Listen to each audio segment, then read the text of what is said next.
Dust choked the unforgiving air of Blackwood, Texas, mingling with the stench of sweat and cheap whiskey.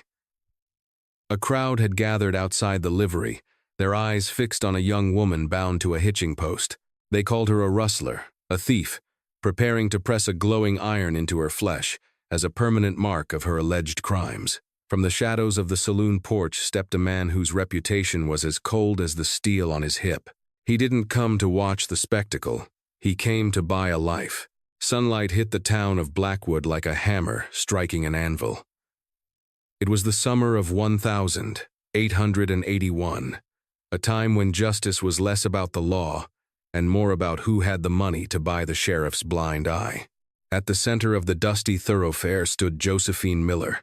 Her wrists were tied with rough hemp rope, the coarse fibers biting into her skin, though she refused to give the jeering onlookers the satisfaction of a tear. She was 19, with hair the color of roasted chestnuts and eyes like flint, hard, unyielding, and furious. The town's undisputed sovereign, a cattle baron named Thaddeus Montgomery, sat atop a black gelding, watching the proceedings with a look of bored amusement.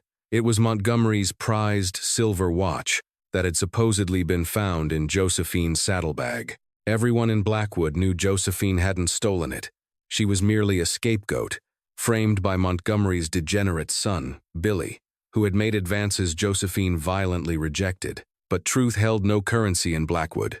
"Bring the iron," Montgomery ordered, his voice carrying over the murmurs of the crowd. The blacksmith, a hulking man named O'Reilly, hesitated, holding a branding iron glowing a malignant, cherry red.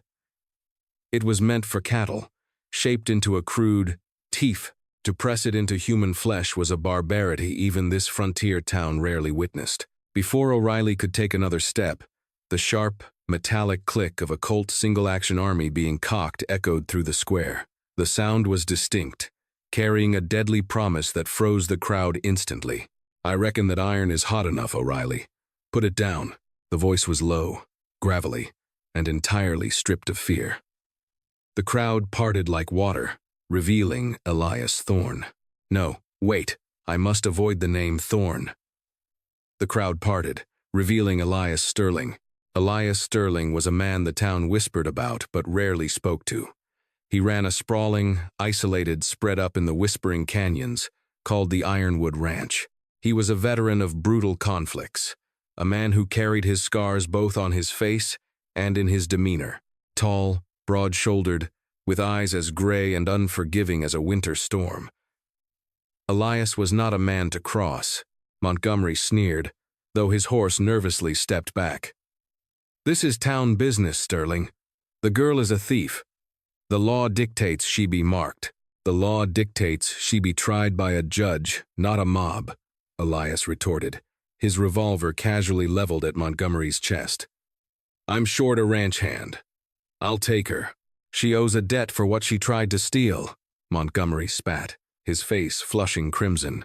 Elias reached into his vest with his free hand, pulled out a heavy leather pouch, and tossed it into the dirt at Montgomery's horse's hooves. It landed with the heavy, unmistakable clink of solid gold double eagles. "There's $200 in that pouch, Montgomery. More than enough to cover a watch and buy her indenture. Now, O'Reilly, untie the girl before I lose my patience." No one moved to stop the blacksmith as he hurriedly sliced the ropes binding Josephine. She slumped forward, her legs numb. But before she could hit the dirt, Elias's strong arm caught her. He didn't look at her with pity, nor did he offer gentle words. He merely steadied her, his grip firm. "Can you walk?" he asked, his voice barely above a whisper. "I can walk," Josephine rasped, her throat dry as sand. "Then walk to my wagon." As they left Blackwood behind, the rhythmic creak of the wagon wheels was the only sound breaking the heavy silence between them. Josephine sat rigidly on the wooden bench, her eyes scanning the passing mesas. She knew the stories about Elias Sterling. They said he was a hermit, a killer, a man who had no use for society. She wondered if she had traded the branding iron for a worse kind of hell. "Why did you do it?" she finally asked, unable to bear the quiet any longer. Elias kept his eyes on the trail. "I told them. I need a hand at the ironwood. I weigh 110 pounds soaking wet, Mr. Sterling. I ain't a ranch hand, and we both know it. What do you want from me?" Elias pulled back on the reins, bringing the team of drafts to a halt. He turned to look at her, really look at her. For the first time, his gray eyes searched her face, lingering on the defiant set of her jaw. "I saw a girl about to be permanently scarred by a town of cowards, and she wasn't crying," Elias said softly. "You looked like you were figuring out how to kill them all. I admire that kind of grit. But out here, grit without skill just gets you dead. You'll work for your keep, Josephine. But you won't be a slave, and you won't be abused, Sora. That's my word." Josephine swallowed hard, nodding slowly.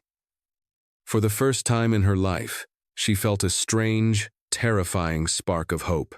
Life at the Ironwood Ranch was a grueling symphony of dawn to dusk labor. The ranch was nestled in a harsh, beautiful valley, surrounded by jagged limestone cliffs that turned blood red at sunset. For the first few weeks, Josephine mucked stalls, repaired miles of barbed wire, and cooked over an open hearth. Elias was a demanding taskmaster, but a fair one. He worked alongside her, matching her sweat with his own. He never raised a hand to her, never spoke out of turn, and never crossed the invisible boundary of respect he had established on day one. Yet, the shadows of Blackwood still haunted Josephine. At night, she would wake up in a cold sweat, phantom ropes burning her wrists, the ghost of the hot iron radiating heat near her skin. Elias noticed. He saw the way she flinched when a door slammed, the way her eyes darted to the horizon whenever dust kicked up on the trail. The turning point came during a sweltering afternoon in late August. Josephine was mending a fence line near the southern ridge when a pack of transient, starving coyotes descended upon a stranded calf. Josephine had a pitchfork, but as the feral dogs snarled and circled, panic seized her. Her chest tightened, the memory of the mob in Blackwood rushing back. She was helpless. She was trapped. A rifle shot cracked through the valley, echoing off the canyon walls. A coyote dropped instantly. 2 more shots followed in rapid succession, sending the rest of the pack scattering into the brush. Elias rode down the ridge, his Winchester lever action resting across his saddle. He dismounted, checking the calf, then turned his gaze to Josephine. She was shaking, her knuckles white around the wooden handle of the pitchfork. "You froze," Elias stated. It wasn't an accusation. It was an observation of a fatal flaw. There were too many," she stammered, shame heating her cheeks. "Out here, the world doesn't care about the odds," Elias said, stepping closer. "Fear is a heavy anchor, Josephine. It'll drag you down to the bottom if you don't learn how to cut the rope." "How do I do that?" she asked, her voice cracking. "You stop relying on pitchforks and other men to save you." The next morning, before the sun had even crested the eastern ridges, Elias woke her. He didn't lead her to the stables or the fields. Instead, he led her behind the main cabin, where a row of empty tin cans sat perched on a split-rail fence. In his hand, he held a Colt .45 Peacemaker. "My father always said a gun was no place for a woman's hands," Josephine murmured, staring at the blued steel. "Your father is dead, and the men who told you that were the same ones trying to brand you," Elias replied flatly.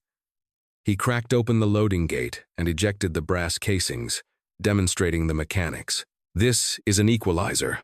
It doesn't care about your size, your gender, or your past. It only cares about your grip, your eye, and your resolve." He handed her the weapon. It was terrifyingly heavy. "We start today, and we don't stop until you can shoot the wings off a horsefly at 50 paces. What followed was months of grueling, relentless training. Elias was ruthless. He didn't treat her like a delicate flower. He treated her like a soldier preparing for war. He taught her the weaver stance, how to distribute her weight, how to control her breathing so that the rise and fall of her chest wouldn't throw off her aim. "Don't jerk the trigger, squeeze it like you're holding a fragile bird," he would say, standing right behind her, his large, calloused hands correcting her posture. Whenever he touched her to adjust her grip, A sudden, electric warmth would shoot up her arm, a stark contrast to the cold steel in her hands. She found herself acutely aware of his proximity, the smell of leather, cedar wood, and gun oil that clung to him. Her hands blistered, then bled, and finally turned to thick calluses. Her shoulders ached so badly she could barely lift a coffee cup in the mornings. But she didn't quit. She shot hundreds of rounds. She learned to draw from a customized drop-loop holster, Elias made specifically for her frame. She learned to fan the hammer for close-quarters speed, and to take measured, single-action shots for distance. By winter, the transformation was staggering. The frightened, defensive girl from Blackwood was gone. In her place stood a woman with a dangerous stillness about her. She moved with purpose, her eyes constantly scanning, evaluating. She could draw, cock, and fire in less than a second, hitting her mark with terrifying precision. Elias watched her one evening as she practiced drawing in the fading light. He leaned against the porch rail, a cup of black coffee in his hand. For the longest time, he had viewed her as a responsibility, a debt he had taken on to balance the scales of his own dark past. But watching her now, the firelight dancing across her focused features, the graceful, lethal fluidity of her movements, Elias realized his feelings had shifted. He was profoundly, dangerously captivated by her. He had taught her to be a weapon to protect herself, but in doing so, he had accidentally forged a woman who could easily break his heavily guarded heart. Spring brought a deceptive beauty to the whispering canyons. Bluebonnets carpeted the valley floor, masking the harsh reality of the frontier. But spring also brought the thaw, and with it, the unresolved business of Blackwood. Thaddeus Montgomery had not forgotten the humiliation he suffered in the town square. More importantly, rumors had reached him that Josephine possessed knowledge about a hidden cache of land deeds her late father had secured before Montgomery bankrupted him. Deeds that proved Montgomery's empire was built on stolen land. Montgomery couldn't afford to let Elias Sterling protect her any longer. It was a Tuesday afternoon. The sky was the color of bruised iron, threatening rain.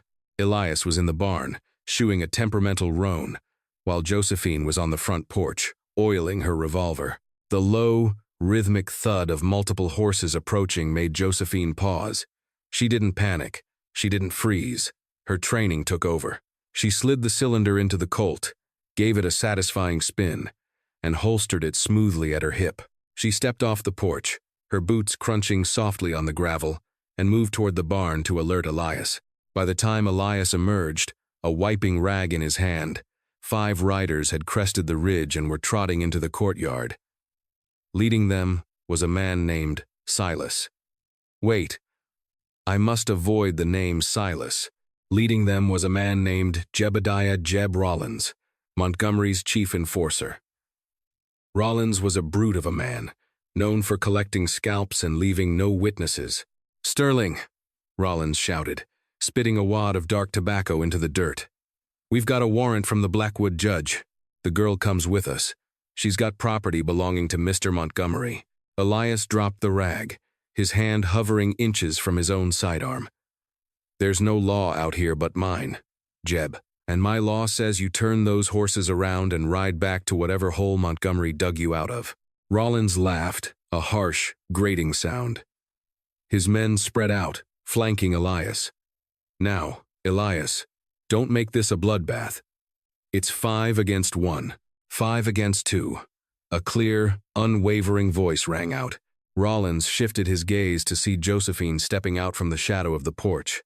She stood with her feet shoulder-width apart, her hand resting casually near her thigh. She didn't look like the terrified girl from the hitching post. She looked like an executioner waiting for a signal. Well, the little rustler thinks she can play with the big boys. Rollins sneered, though his eyes narrowed in calculation. "Girl, step aside before you catch a stray bullet." "The only stray bullets today will be yours, Jebediah," Josephine replied, her voice eerily calm. The tension in the courtyard was thick enough to choke on. Elias didn't look at Josephine, but he felt a surge of incredible pride, mingled with terror for her safety. "Last chance, Sterling," Rollins growled, his hand dropping to his holster. Take it, Elias whispered. It happened in a fraction of a heartbeat. Rollins moved to draw, but before his gun even cleared the leather, a deafening crack split the air. Josephine had drawn and fired in a single, fluid motion. Her bullet shattered the cylinder of Rollins' revolver, embedding itself deep into his right thigh. Rollins screamed, tumbling backward off his horse, clutching his bleeding leg. The other 4 men panicked. 2 reached for their rifles, but Elias was already moving, fanning his hammer. 2 shots, 2 men disarmed, screaming as bullets grazed their shoulders and hands. The remaining 2 riders threw their hands in the air, their horses bucking in the chaos. "Hold your fire," one of them yelled, terrified by the sheer speed and accuracy of the 2 people standing in the yard. Smoke drifted lazily from the barrel of Josephine's Colt. She didn't lower the weapon. Her eyes were locked on Rollins, who was writhing in the dirt, cursing violently. "Get him on a horse," Elias ordered the uninjured men, his voice carrying the authority of a battlefield commander. "You tell Montgomery that if he ever sends men to my property again, I won't just shoot to disarm. And tell him Josephine Miller isn't a victim anymore. She's the deadliest thing in this valley." The men scrambled, hauling a bleeding, groaning Rollins onto his saddle. Within minutes, the courtyard was empty, save for the settling dust and the coppery smell of blood and black powder. As the sound of hooves faded over the ridge, the adrenaline that had been keeping Josephine rigid suddenly evaporated. Her knees buckled. Elias was there in an instant, catching her before she hit the ground, just as he had in Blackwood. But this time, he didn't hold her at arm's length. He pulled her against his chest, his strong arms wrapping around her trembling frame. "You did good, Joe," he murmured, his voice thick with emotion he rarely showed. "You did damn good." She buried her face in his shoulder, gripping his shirt tight. The fear she felt now wasn't for her own life. It was the realization of how close she had come to losing him. She looked up, her face inches from his. The storm clouds above finally broke, sending heavy drops of rain down upon them, washing away the blood in the dirt. Elias looked down into her eyes, the gray in his own softening. The unspoken tension that had been building between them for months finally snapped. He cupped her cheek, his calloused thumb brushing away a streak of dirt, and kissed her. It was a desperate, fierce kiss, tasting of rain, gunpowder, and an undeniable, consuming fire. Josephine kissed him back, her arms wrapping around his neck, anchoring herself to the only man who had ever truly seen her not as a broken thing to be fixed, but as a warrior to be unleashed. The storm that washed the blood from the courtyard of the Ironwood Ranch raged through the night, but inside the main cabin, a different kind of storm had finally broken. The kiss they shared in the rain had shattered the rigid boundaries Elias had constructed between them. As they sat by the stone fireplace, wrapped in thick wool blankets while their clothes dried on the hearth, the air crackled with a new, heavy intimacy. Elias tossed a gnarled log onto the fire, sending a shower of orange sparks up the chimney. He watched the flames, the hard lines of his face softened by the glow. Josephine sat beside him, her fingers tracing the worn wood of her customized holster. "Montgomery won't stop with Jeb Rollins," Elias said quietly, his voice a low rumble that vibrated over the crackle of the fire. "He's a man who builds his kingdom on pride and fear. We wounded his pride today, and we proved we don't fear him. That makes us a liability he has to bury. It's not just pride, Elias," Josephine replied, pulling the blanket tighter around her shoulders. The adrenaline had faded, leaving a cold, sharp clarity in its wake. "Jeb mentioned property. He said I had something belonging to Montgomery. I think I know what it is." Elias turned his gray eyes toward her, the intensity of his gaze making her heart stutter against her ribs. "Your father's land deeds." Josephine nodded slowly. "Before the bank took everything. Before the mysterious fire that burned our barn and killed my father. He told me a secret. Arthur Miller wasn't just a rancher, Elias. He was a surveyor for the state before the war. He knew this land better than anyone. Montgomery claims he bought the entire Blackwood Valley fair and square from the state, but my father found a discrepancy." She leaned closer, the firelight catching the fierce determination in her hazel eyes. "Montgomery's deeds are forged. The northern half of the valley, The section with the deep water aquifers and the only viable pass through the mountains, belongs legally to my family. My father filed the original patents in Austin. Montgomery found out. That's why he bankrupted us. That's why Billy Montgomery framed me for theft, to get me hanged or enslaved, so the Miller line would be wiped out, leaving the land abandoned. Elias's jaw tightened. And the proof? The real deeds? Buried beneath the stone hearth of my family's old cabin at Miller's Bend, she said. Montgomery's men burned the house to the ground, but they didn't tear up the foundation. My father sealed them in a heavy iron ammunition box. A tense silence fell over the room. Elias understood the gravity of her words. This was no longer just about survival. It was about tearing down a corrupt empire. The land in question wasn't just valuable for grazing. It was the exact route the Texas and Pacific Railway had been surveying for their western expansion. Montgomery was sitting on a gold mine, and Josephine was the only person standing in his way. Tomorrow, we ride to Miller's Bend, Elias declared, reaching out to gently tuck a damp strand of chestnut hair behind her ear. His touch was incredibly tender for a man whose hands were built for violence. We dig up that box. Then we ride out of the valley, past Blackwood, to the rail depot in Oak Haven. We take those deeds to Judge Harrison Wyatt in Austin. He's a hard man, an old Texas Ranger, and the only federal judge left who hasn't been bought by Montgomery's silver. They'll be watching the trails, Josephine warned, leaning into his touch. Then we won't take the trails, Elias murmured. He leaned in, capturing her lips in a slow, deliberate kiss that sealed their dangerous pact. It was a promise forged in the crucible of the frontier they would see this through together, or they would be buried together in the Texas dirt. At first light, the world was wrapped in a thick, gray fog. Elias and Josephine saddled their horses in silence. Elias handed her a lever-action Winchester rifle, its walnut stock worn smooth from use. She slid it into her saddle scabbard with the ease of a seasoned veteran.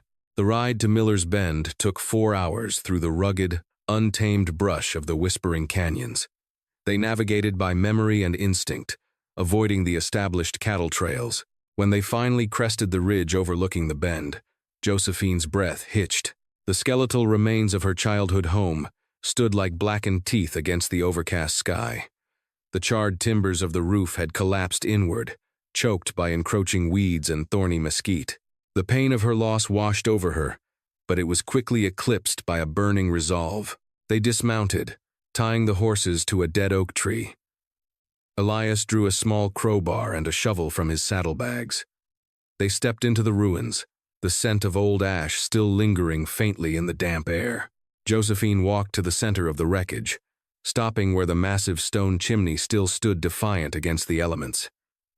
She pointed to a large, flat flagstone at the base of the hearth. It took them 20 minutes of grueling labor to pry the heavy stone loose. Beneath it, packed tightly in the dry, powdery earth, was a rusted, olive-drab iron box. Elias hauled it up, brushing the dirt from its lid. He broke the brittle brass padlock with a swift strike of the crowbar. Inside, wrapped in oiled canvas, were the documents. Josephine unrolled them with trembling hands. There, bearing the official seal of the state of Texas and the signature of the governor, were the true patents for the Blackwood Valley, deeded to Arthur Miller and his heirs in perpetuity. Accompanying them was a detailed surveyor's map, exposing the fraudulent boundaries Montgomery had submitted to the county clerks. "We have him," Josephine whispered, a fierce, triumphant smile breaking across her face. "Elias, we actually have him." "Don't celebrate yet," Elias said, his voice dropping to a harsh whisper. His eyes were fixed on the ridge behind them. He fluidly drew his Colt, cocking the hammer in one smooth motion. "We've got company." The loud crack of a rifle shattered the morning quiet, and a bullet struck the stone chimney inches from Josephine's head, showering her with sharp fragments of rock. "Down!" Elias roared, grabbing her shoulder and pulling her behind the thick, blackened remains of a log wall. They crouched in the dirt, Elias peering through a gap in the charred wood. Above them, silhouetted against the gray sky on the ridge, were at least 8 riders, They weren't the clumsy ranch hands Montgomery usually employed. These men moved with tactical precision, spreading out to surround the ruins. "Pinkertons?" Josephine asked, her heart hammering a frantic rhythm against her ribs. She didn't freeze. Her hands were steady as she drew her revolver, checking the cylinder by pure muscle memory. "Worse?" Elias grimaced, recognizing the leader's distinctive buckskin jacket and the twin silver-plated revolvers at his hips. "That's Josiah Pike and his gang. Montgomery hired outside guns. Professionals. They must have been tracking us since we left the Ironwood." Josiah Pike was a notorious bounty hunter and gun-for-hire, a man who left a trail of widows from Galveston to Dodge City. He didn't care about the law. He only cared about the price on a target's head. "Sterling." Pike's voice echoed down into the basin, smooth and chillingly polite. "Mr. Montgomery sends his regards. He also wants his property back. Toss out the girl in the box, and I'll let you ride back to your mountain, Elias. I've got no quarrel with you. My quarrel is with anyone who points a gun at her, Josiah." Elias shouted back. He looked at Josephine, his gray eyes urgent. "We can't hold them off here. They have the high ground, and they'll eventually flank us. We need to make a break for the horses and ride for the tree line at Cutter's Creek. It's narrow, full of cover. We can lose them in the ravine. We have to cross 30 yards of open ground to get to the horses," Josephine pointed out, calculating the distance. "I'll provide covering fire. When I say go, you run. Don't look back, Joe. Just run." Josephine shoved the land deeds deep into her canvas duster, buttoning it tight. She nodded, her face a mask of iron resolve. "I'm ready." Elias stood up, exposing himself over the ruined wall, and unleashed a rapid, deafening barrage from his Colt. He fanned the hammer, sending 6 rounds screaming toward the ridge. One of Pike's men cried out, tumbling backward out of his saddle. "Go!" Elias bellowed. Josephine sprinted. Mud and ash kicked up beneath her boots.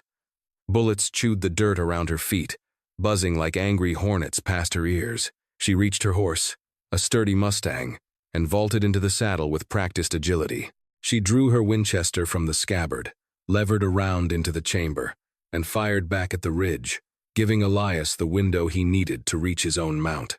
They spurred their horses into a breakneck gallop, plunging into the dense brush.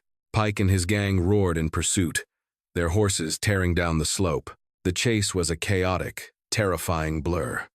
Limbs whipped against Josephine's face as they navigated the treacherous, overgrown terrain. The sound of pursuing hooves grew louder, mingling with the erratic pop-pop of pistol fire from behind. Cutter's Creek was a deep, winding ravine carved through the limestone, its bottom lined with slick river rocks and a rushing stream of cold water. Elias and Josephine plunged their horses down the steep embankment, seeking the heavy cover of the towering cottonwood trees that lined the banks. "Dismount," Elias ordered as they reached a cluster of massive boulders near a bend in the creek. "They have to come through the choke point. We make our stand here." They slid from their saddles, slapping the horses to send them further safely down the ravine. Elias took position behind a boulder on the left, Josephine on the right. She rested her Winchester on the cold, wet stone, her breathing heavy but controlled. She remembered Elias's voice from those long days of training. Breathe, squeeze, control the chaos.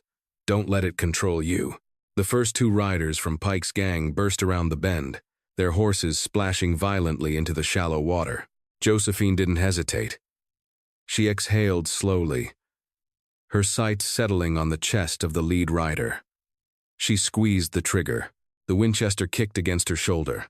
The rider jerked backward, his gun flying from his hand as he splashed into the creek. Elias fired a split second later, his bullet catching the second horse in the shoulder. The animal buckled, sending its rider crashing headfirst into the gravel bank. For a moment, the ravine was silent, save for the rushing water and the groans of the fallen men. Then, all hell broke loose. Josiah Pike and his remaining 5 men dismounted just out of sight, taking cover behind the trees and rocks on the opposite side of the bend. A blistering crossfire erupted. Bullets sparked against the boulders, protecting Elias and Josephine, sending shards of stone flying like shrapnel. The air grew thick with the acrid smell of black powder. Josephine worked the lever of her rifle with a terrifying, mechanical rhythm. Fire, lever, fire. She pinned 2 men behind a fallen log, preventing them from advancing. She was magnificent, a deadly force of nature that Elias had helped unleash, but Josiah Pike was a veteran. He recognized the tactical stalemate and ordered 2 of his men to scale the steep walls of the ravine to get above them. "They're flanking us up high!" Elias yelled over the din of gunfire. He stepped out from his cover to get an angle on the cliff face. Raising his revolver, he dropped one of the climbers with a masterful shot to the center of mass. But in doing so, he exposed his right side for a fraction of a second too long. Josiah Pike, waiting for exactly that mistake, fired his Sharps buffalo rifle from behind a thick oak. The heavy, large-caliber bullet found its mark. It struck Elias in the side, just below his ribs, tearing through muscle and grazing bone. The impact was devastating. Elias was thrown backward by the sheer force of the round, his revolver clattering onto the rocks. He hit the muddy bank and didn't get up, his hand clutching his side as dark, crimson blood instantly soaked his shirt. "Elias!" Josephine screamed, her voice tearing through the canyon. Panic, pure and blinding, threatened to consume her. The anchor Elias had warned her about was dragging her down. She watched him struggling to breathe, his face pale and contorted in agony. Pike and his remaining 3 men, sensing victory, began to advance, splashing aggressively through the creek toward their position. Josephine looked at the blood pooling around the man she loved. Then, she looked down at the Winchester in her hands. The fear vanished, instantly incinerated by a white-hot, furious rage. The girl from Blackwood who had been tied to a post and left to the mercy of cruel men was dead. She dropped the empty Winchester. She drew her customized Colt. .45. She didn't stay behind the rock. She stepped out into the open, the cold creek water rushing over her boots. She planted her feet, settling into the perfect weaver stance Elias had drilled into her bones. She became perfectly still, a statue of vengeance amid the chaos. Pike's men hesitated, surprised by her sudden appearance. It was a fatal mistake. Josephine fired 3 times in less than a second and a half. Her thumb fanned the hammer with blinding speed. The first bullet took a man in the throat. The second caught another square between the eyes. The third shattered the collarbone of the man next to Pike, spinning him into the water. Josiah Pike, his eyes widening in genuine shock, raised his heavy rifle to fire. But Josephine was faster. She cocked the hammer manually for the distance shot, her eyes cold and dead, and squeezed the trigger. The bullet struck Pike's right hand, obliterating his grip and sending the Sharps rifle plunging into the stream. Pike screamed, falling to his knees in the water, clutching his ruined, bleeding hand. Silence slammed back down onto the ravine. The heavy rain began to fall again, mixing with the blood in the creek. Josephine stood there, the barrel of her Colt smoking, aimed directly at the kneeling bounty hunter. "Tell Montgomery," Josephine said, her voice echoing off the limestone walls, cold as a winter grave, "that the Miller family is taking its land back, and if he ever sends anyone after us again, I won't aim for the hand." She didn't wait for him to reply.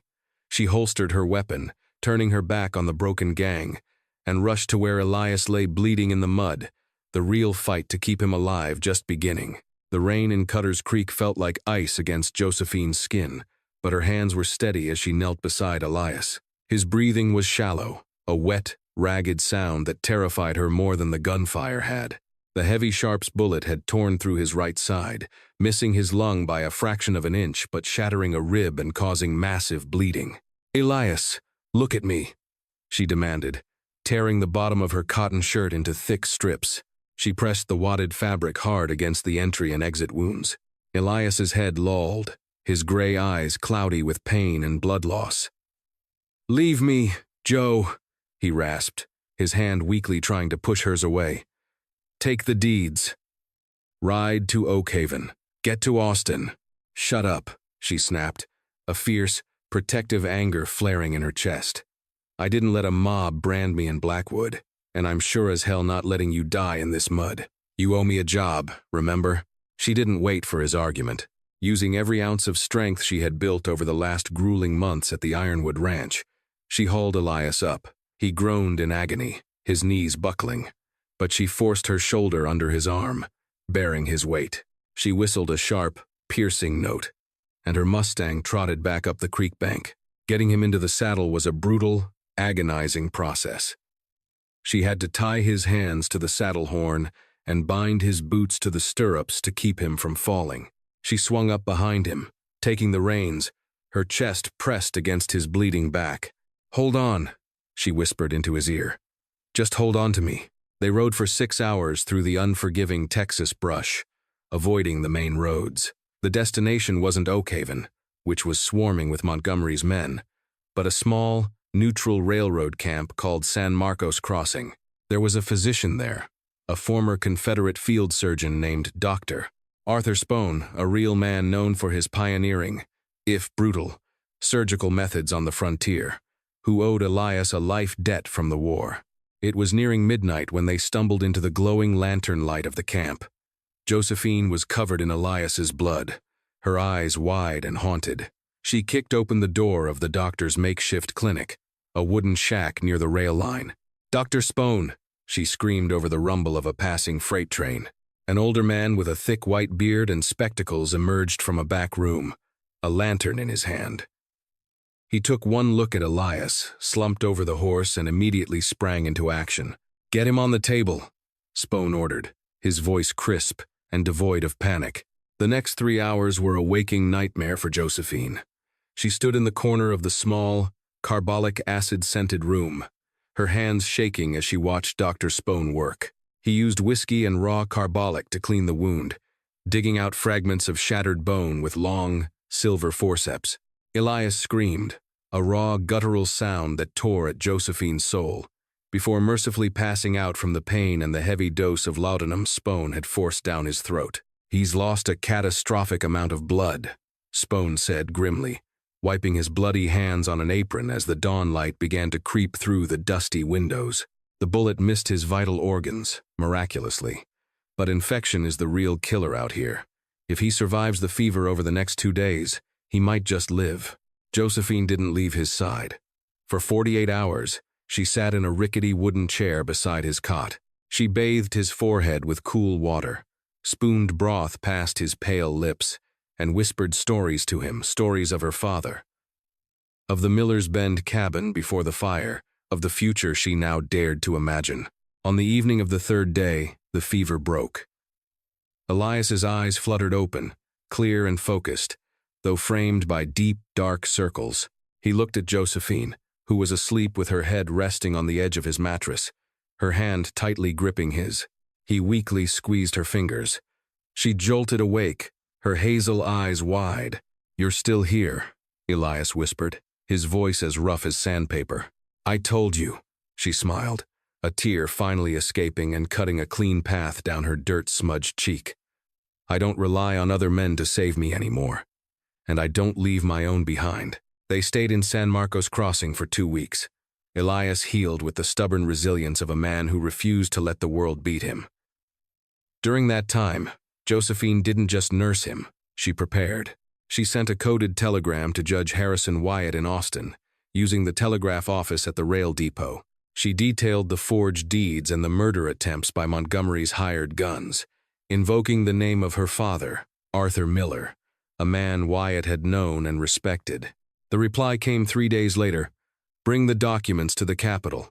The governor has been apprised. The Texas Rangers will provide escort from the depot." "Wyatt, it's time," Josephine told Elias, showing him the telegram. Elias was still pale and walked with a heavy limp, but he strapped his gun belt around his waist with grim determination. "Montgomery will know we're moving. He has eyes on every train leaving this county." "Let him look," Josephine said, her hand resting naturally on her Colt. "We aren't running anymore." The train ride to Austin was fraught with a suffocating tension. Every time the locomotive's whistle shrieked, Josephine's hand instinctively drifted to the Colt at her hip, while Elias kept a watchful, narrowed gaze on the passenger car doors. But they arrived without incident. The air in Austin was thick with the humidity of late spring and the heavy cigar smoke of politicians, a far cry from the desolate beauty of the whispering canyons.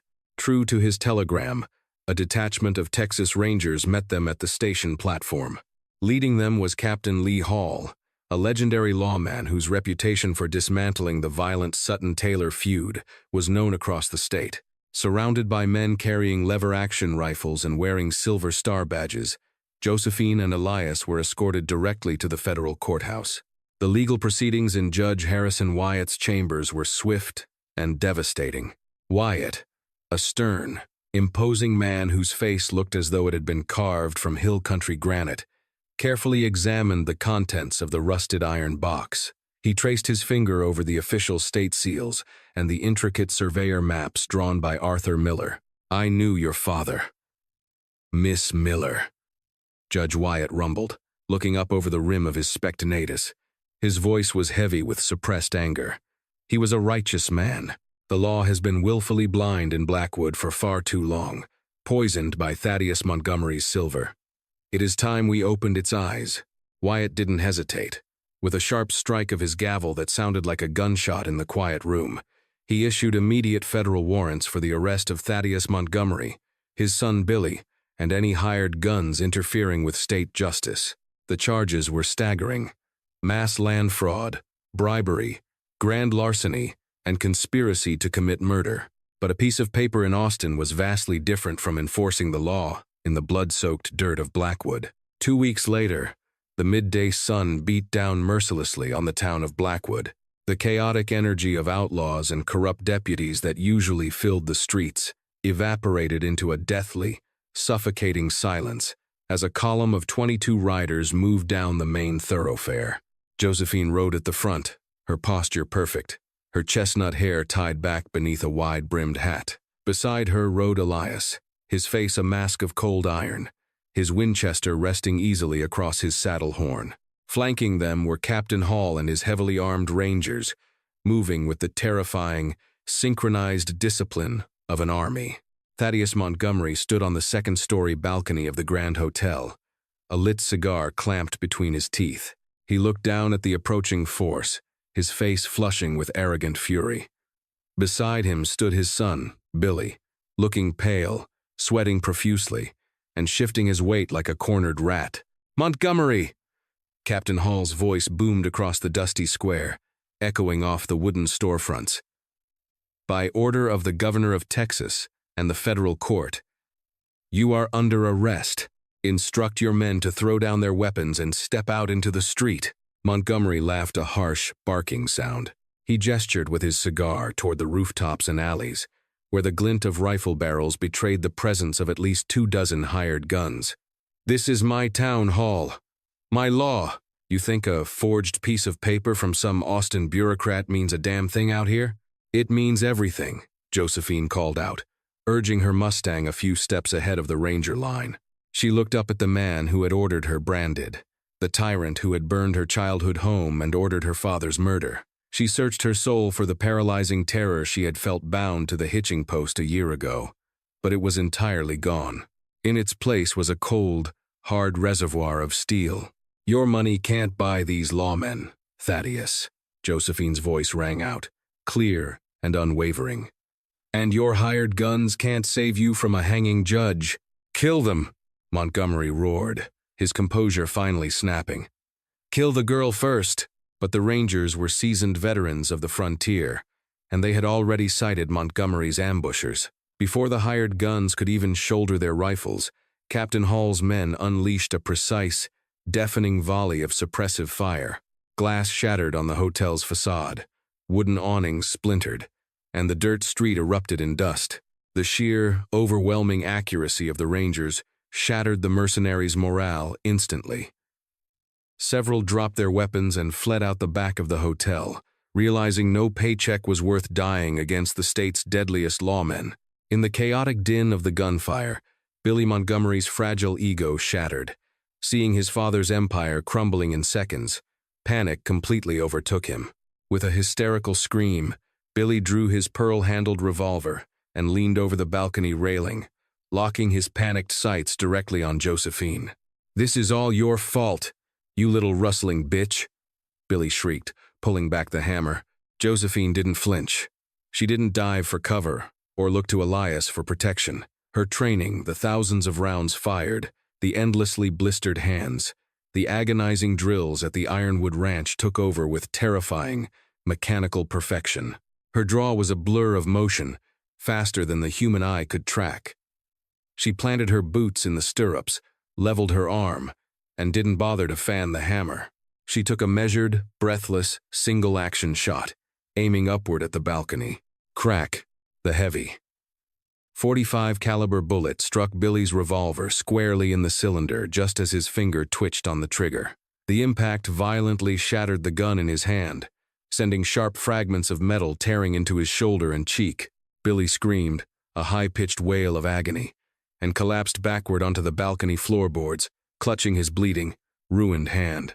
Thaddeus Montgomery stared at his weeping son, the cigar falling from his slack jaw to the wooden floor. He looked back down at the street. Josephine sat perfectly still on her horse, the barrel of her Colt smoking, aimed flawlessly at the center of the cattle baron's chest. Beside her, Elias had his Winchester leveled at Montgomery's head, his gray eyes promising instant death if the man so much as twitched. The fight drained out of Montgomery all at once. His shoulders slumped, his empire turning to ash in his mouth. He slowly raised his hands in surrender. "It's over, Thaddeus," Elias called up to him, his voice cutting through the ringing silence of the square. "Blackwood belongs to the law now, and the Northern Valley belongs to the Millers."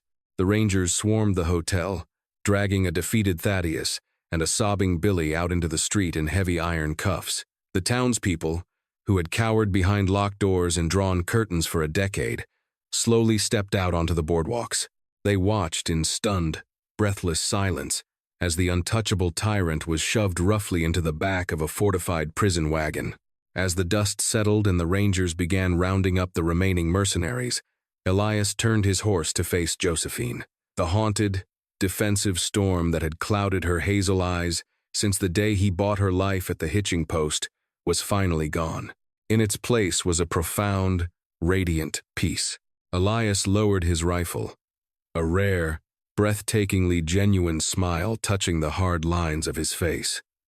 "Well," he said softly, the gravel in his voice softening, "you're a wealthy landowner now, Miss Miller. I suppose you won't be needing a job mucking stalls as a ranch hand anymore." Josephine smiled back, the expression lighting up her dirt-smudged face. She smoothly holstered her weapon and reached across the space between their horses, taking his calloused hand in hers. Her grip was strong, an equal match to his own. "The Ironwood Ranch is my home, Elias," she said, her voice dropping to a fierce, intimate whisper meant only for him. "And I hear the owner is a stubborn, overbearing man who desperately needs someone to watch his back." Elias squeezed her hand, his thumb brushing over the thick calluses he had helped build. "Always," he promised. The legend of Josephine Miller and Elias Sterling became a cornerstone of Texas frontier history, a story whispered in saloons and written about in dime novels for decades to come. The newly reclaimed Miller-Sterling Ranch grew into the most prosperous cattle and horse-breeding empire west of the Brazos River, seamlessly merging the rich, Northern Valley aquifers with the rugged, defensible limestone walls of the Whispering Canyons. Thaddeus and Billy Montgomery died in a federal penitentiary, their names and legacy fading into the unforgiving dust of the forgotten West. Josephine never forgot the brutal lessons of her youth. She established a hidden sanctuary on her vast acreage for women escaping violence, teaching them the very skills Elias had taught her: how to stand tall, shoot straight, and categorically refuse to be a victim. Together, Elias and Josephine tamed a ruthless, violent land, not with tyranny, but with an unbreakable bond forged in fire, proving to the world that the deepest, ugliest scars can sometimes become the foundation of the strongest love.